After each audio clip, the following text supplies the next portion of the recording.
বিএনপির ভারপ্রাপ্ত চেয়ারম্যান তারেক রহমানকে নিয়ে কটূক্তি এবং শহীদ রাষ্ট্রপতি জিয়াউর রহমানের অবমাননার প্রতিবাদে দেশের বিভিন্ন জেলায় কর্মসূচি পালন করেছে বিএনপির বিভিন্ন অঙ্গ সংগঠন। সকালে নারায়ণগঞ্জের রূপগঞ্জ উপজেলার রূপসী কাঞ্চন সড়কে দফায় দফায় বিক্ষোভ করে যুবদল নেতাকর্মীরা। এরপর প্রেসক্লাব মাঠে এক প্রতিবাদ সভার আয়োজন করেন তারা। বক্তারা বলেন, যারা শহীদ রাষ্ট্রপতি জিয়াউর রহমানের অবদান অস্বীকার করে তারা শুধু ইতিহাস বিকৃত নয়, দেশের মানচিত্র এবং স্বাধীনতাকেও অস্বীকার করে। নতুন ব্লেন্ডে আরো রিচ অ্যারোমায় সেলন ফ্যামিলি ব্লেন্ড টে।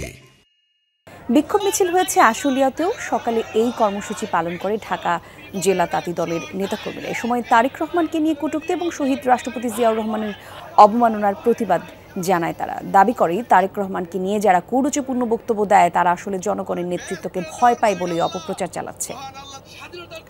গাজীপুরে বিক্ষোভ মিছিল এবং প্রতিবাদ সভা করেছে মহানগর ছাত্রদলের নেতাকর্মীরা। সকালে ঢাকা ময়মনসিংহ মহাসড়কের বড়বাড়ি এলাকা থেকে বিক্ষোভ মিছিল শুরু হয়, পরে বিভিন্ন গুরুত্বপূর্ণ পয়েন্ট ঘুরে বোর্ডবাজার গিয়ে শেষ হয়।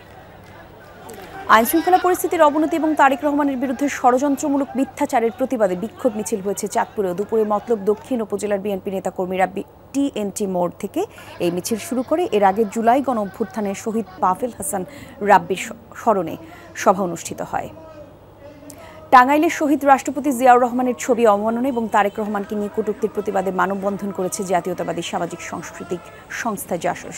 দুপুরে টাঙ্গাইল প্রেস ক্লাবের সামনে এই কর্মসূচি পালন করা হয়। মানববন্ধনে বক্তব্য রাখেন বিএনপির প্রচার সম্পাদক সুলতান সালাউদ্দিন টুকু সহ দলটির অন্যান্য নেতারা। মানববন্ধনে গণতন্ত্র রক্ষার দ্রুত নির্বাচনের তাগিদ দেন তারা। জাসাসের বিক্ষোভ হয়েছে জয়পুরহাটেও। দুপুরে জেলা পরিষদের মার্কেটের সামনে ঘণ্টাব্যাপী মানববন্ধন করেন তারা। বলেন, পরিকল্পিতভাবে দমন করতেই নেতাদের নিয়ে এমন অবমাননা করা হচ্ছে। ঐক্যবদ্ধভাবে সব ষড়যন্ত্র রুখে দেওয়ার আহ্বান জানান তারা। এছাড়া লালমনিরহাট এবং ঝালকাঠিতেও তারেক রহমানকে নিয়ে কটূক্তি এবং জিয়াউর রহমানের অবমাননার প্রতিবাদ করে বিক্ষোভ হয়।